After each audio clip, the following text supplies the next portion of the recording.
Daiane, com a palavra. Peço a palavra. Vereadora Daiane Mello, parabéns pela proposição dessa moção. Sabe que desde que saiu esse decreto, eu tenho parado para assistir inúmeros vídeos e ler algumas posições de pessoas não ligadas a políticas, pessoas envolvidas à causa. Pessoas que, inclusive, em momentos diferentes, elogiam decisões do governo federal e que nesse fizeram um estudo e uma análise sobre esse decreto. E realmente ele tem um nome bonito, mas que na realidade ele é um retrocesso para as doenças, para as questões especiais, principalmente o autismo. Para vocês terem uma ideia, os recursos passam a ser direcionados e as matrículas específicas para as escolas regulares.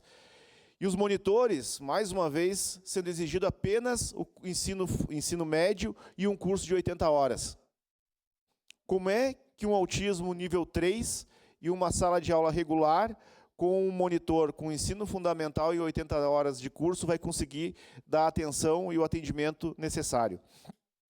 E principalmente eu pego como exemplo aqui essa casa que tanto cobra o atendimento e a atenção ao autismo, vai se posicionar a favor de um decreto como esse.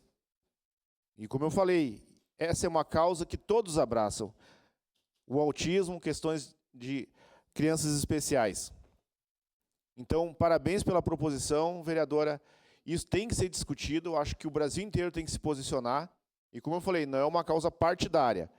Foi uma decisão do governo federal, mas eu me posicionei, estudei e ouvi pessoas apartidárias envolvidas com a causa. Então, com certeza, meu voto vai ser sim.